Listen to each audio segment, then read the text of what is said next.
അവി ഇന്നത്തെ ദിവസം ബോറിംഗ് ആയിരുന്നു അവരോട് പറയാൻ നിൽക്കണ്ട. ഓക്കെ, എന്റെ മോൻ കാണുമ്പോൾ തന്നെ ഒരു കാര്യം പിടി കിട്ടും.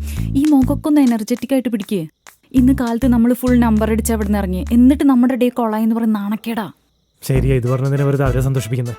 ആ, അങ്ങനെ വിചാരിച്ചാലും മതി. ഈ മീനിന്റെ ഫുഡിന് എന്ത് മണമാണ്? ആണോ? ആ, ഇതിന്റെ മണം തന്നെയാണ്.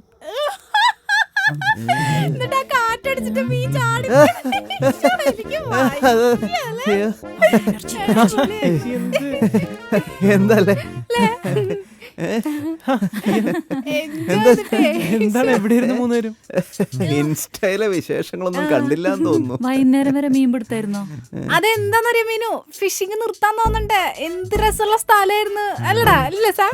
പിന്നെ വല്ലാത്തൊരു അനുഭവമായിരുന്നു, ജീവിതത്തിൽ ഒരിക്കലും മറക്കില്ല. പെടലി ഇവിടെ തൽക്കാലം ഞാനും മറക്കില്ല.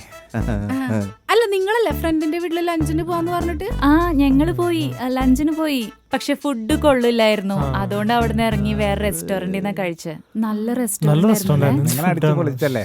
പിന്നെ അല്ല, ഇന്നത്തെ ദിവസം വെറുതെ അടിപൊളിയായിരുന്നു. എന്നിട്ട് എനിക്ക് നല്ല ക്ഷീണം ഉണ്ടല്ലോ. ക്ഷീണം ഉണ്ടാവില്ലേ, പിന്നെ എനർജി ഫുള്ള് പോയില്ലേ. ഭയങ്കര എനർജി ആയിരുന്നു ഇന്ന്. രൺവീർ സിംഗ് ആയിരുന്നു, രൺവീർ സിംഗ്.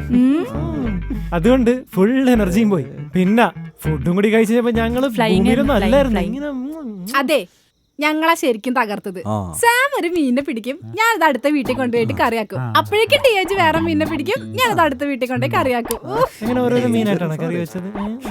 അങ്ങനെയല്ല, ഓരോ മീനായിട്ടാണ് ചട്ടിയിൽ ഇട്ടുകൊണ്ടിരുന്നത്. കറി വെച്ച് കൊണ്ടുവന്നപ്പോ എല്ലാവരും മിച്ചായല്ലേ? ഭയങ്കര ടേസ്റ്റ് ആയിരുന്നു. എന്റെ രുചി ഇപ്പോഴും നാവുന്ന പോയിട്ടില്ല. കണ്ടാ, മുള്ളു വല്ലിരിപ്പുണ്ട്, തൊണ്ടയിൽ കുടുങ്ങി.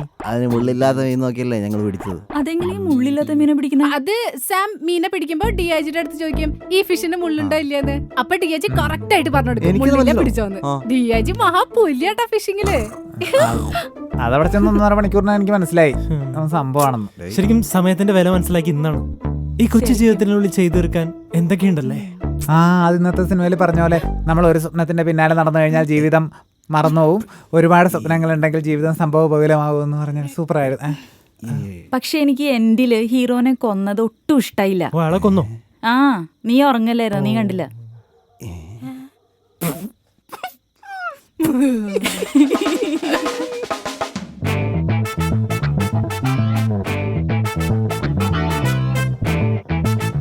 ഇനി നമ്മൾ ഒരുമിച്ച് ഔട്ടിങ്ങിന് പോയാൽ മതി.